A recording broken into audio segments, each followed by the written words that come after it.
পিনাকরঞ্জন চক্রবর্তীর কথা আপনাদের অনেকেরই মনে আছে। বাংলাদেশে নিযুক্ত সাবেক ভারতীয় হাইকমিশনার, তিনি বেশ কয়েকদিন আগেই দিল্লিতে একটা প্রকাশনা উৎসবে বক্তব্য রাখতে গিয়ে বাংলাদেশে বর্তমানে নিযুক্ত মার্কিন রাষ্ট্রদূত পিটার হার্টস সম্পর্কে একটা কথা বলেছিলেন। বাংলাদেশের গত 7ই জানুয়ারি নির্বাচনের আগেই ভারত খুব স্ট্রং অবস্থান নেওয়ার কারণেই পিটার হার্টস একেবারে গা ঢাকা দিয়েছিল। এর আগে তিনি বিএনপি সহ বিভিন্ন রাজনৈতিক নেতাদের সঙ্গে আলোচনা করতেন, সকালে নাস্তা করতেন, দুপুরে কখনো কখনো লাঞ্চ করতেন। এমন সময় হয়েছে যে ডিনারও অনেক নেতার সঙ্গে তিনি বৈঠক করতেন। খুবই তৎপরতা ছিল। এই কথা বলেই তিনি একটা বিতর্ক সৃষ্টি করেছিলেন এবং বুঝিয়ে দিয়েছিলেন ভারত স্ট্রং অবস্থান নেওয়ার কারণেই এখান থেকে আমেরিকা একেবারে পাত্তাড়ি গুটিয়ে চলে যায়। যাওয়ার ফলে ভারত, চীন এবং রাশিয়া এই সুযোগে বর্তমান সরকারকে সাপোর্ট দিয়ে গেছে। সেই পিনাকরঞ্জন চক্রবর্তী আবার আনন্দবাজার পত্রিকার লাইভে এসে বক্তব্য দিয়েছেন। সেই বক্তব্য হচ্ছে, বাংলাদেশের প্রধানমন্ত্রী শেখ হাসিনা আগামী জুলাইতে দিল্লি সফরে যাবেন। সেই দিল্লি সফরে যাওয়ার সময় তিনি কি কি বিষয় নিয়ে আলোচনা করতে পারেন তার একটা গাইডলাইন দিয়েছেন। এর একটা 1 নম্বর গাইডলাইন হচ্ছে যে তিনি বলতে চাচ্ছেন বাংলাদেশে চীনের যে বিনিয়োগ বাড়ছে এবং চীনের প্রতি বাংলাদেশ সরকারের যে আগ্রহ বৃদ্ধি পাচ্ছে, তাতে মনে হচ্ছে দুই দেশের সম্পর্ক খুব বিকশিত হচ্ছে। সেই বিকশিত হওয়াটা কি চীন এবং পাকিস্তানের যে সম্পর্কের উন্নয়ন সেই দিকে যাচ্ছে?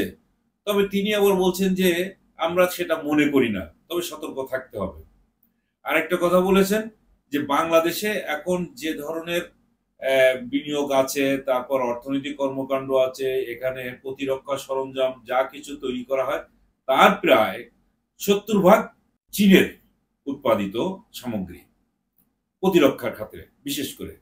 এর মধ্যে আবার আরেকটা কথা বলেছেন যে কক্সবাজারের যে পেকুয়াতে শেখ হাসিনা সাবমেরিন ঘাঁটিটা তৈরি করা হয়েছে, নির্মাণ করা হয়েছে, সেটা কমিশনও হয়ে গেছে।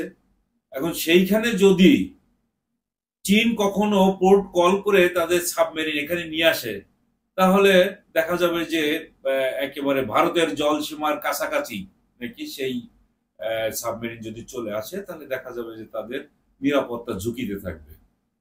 আরেকটা কথা বলেছেন যে তিস্তা প্রজেক্ট নিয়ে চীনের খুব আগ্রহ আছে, চীন এখানে বিনিয়োগ করতে চায়।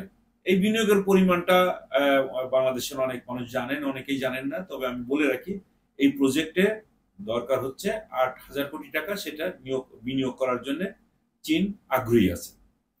পিনাকরঞ্জন চক্রবর্তী বলতে চাচ্ছেন চীনা শ্রমিকরা এখানে কাজ করার সময় তাদের যে শিলিগুড়ি করিডোরের স্পর্শকাতর জায়গা আছে, সেখানে তারা আড়ি পাতা যন্ত্র স্থাপন করতে পারে। তাতে করে ভারতের যে স্পর্শকাতর বিষয়গুলো তারা জেনে যেতে পারে। এটা একটা তাদের জন্য এখন খুব বিড়ম্বনার কারণ হয়ে দাঁড়িয়েছে। এখন কথা হলো, এই তিস্তা প্রজেক্ট, বিশেষ করে তিস্তা নদী, এই নদীটা তো ভারতের আরো উত্তরাঞ্চল থেকেই চলে আসছে। এর মধ্যে দিয়ে সিকিম, তারপরে ভুটান, এগুলোর মধ্যে দিয়ে এখানে আসছে। এই আসার পথে ভারত একতরফাভাবে এই তিস্তা নদীর পানি প্রত্যাহার করে নিয়ে পশ্চিমবঙ্গ সহ বিভিন্ন জায়গায় নিয়ে গেছে। শুধুমাত্র বাংলাদেশকে এই তিস্তা পানির প্রবাহটা আটকে দেওয়া হয়েছে। ফলে উত্তরবঙ্গে মানুষের একটা দৈন্যদশা।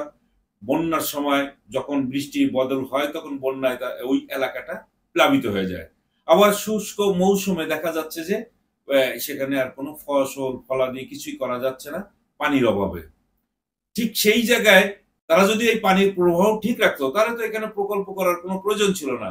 এখানে এখন চীন যে প্রকল্পটা নিচ্ছে তাতে চায়না টাউন মতো হবে।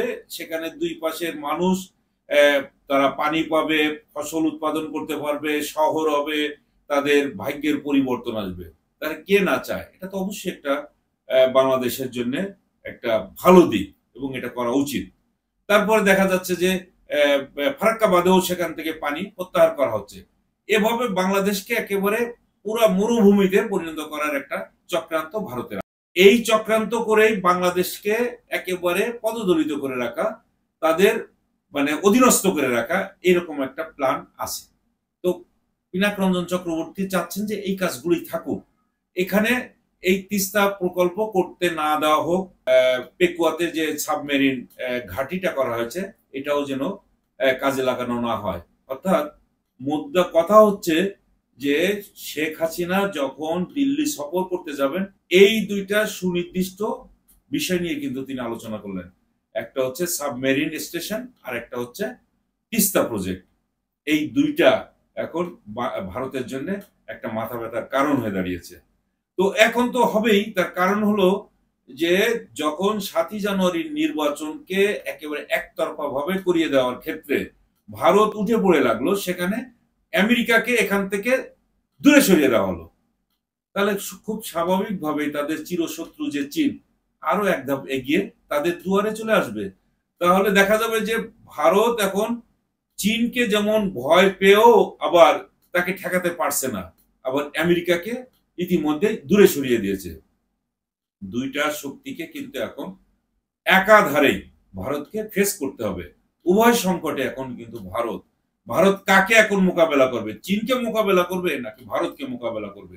এইটা হচ্ছে ভারতের যে কূটনীতি, সেই কূটনীতির একটা চরম ব্যর্থতা। তারা এখানে ঠিক করতে পারলো না যে শুধুমাত্র বর্তমান আওয়ামী লীগ সরকারকে টিকিয়ে রাখার জন্য একাধারে আমেরিকাও শত্রু হয়ে গেল, চীনও শত্রু হয়ে গেল। পিনাক রঞ্জন চক্রবর্তীর কথা থেকে কিন্তু এটাই বোঝা যাচ্ছে যে এখন ভারত উভয় সংকটে ভুগছে, এবং শুধু যে ভুগছে তা না, এখানে বাংলাদেশের জনগণ 7ই জানুয়ারির নির্বাচনের পর এখানে যে ভারতীয় পণ্য বর্জনের সংগ্রাম করছে, ইন্ডিয়া আউট সংগ্রাম করছে, সেটাও এখন ভারতের জন্য কাল হয়ে দাঁড়াবে। জনগণ ভারতের বিরুদ্ধে চলে যাচ্ছে, শুধুমাত্র একেবারে আওয়ামী লীগ সরকারই হচ্ছে ভারতের মোদী সরকারের একমাত্র সহযোগী, আর এখন এই অঞ্চলে আর কোনো কিছুই তাদের সহযোগী নয়। অতএব ভারতকে এখন উভয় সংকটে ভুগতে হচ্ছে। এখন কোনটাকে যে তারা সামাল দিবে এটাই এখন তাদের দেখার বিষয়।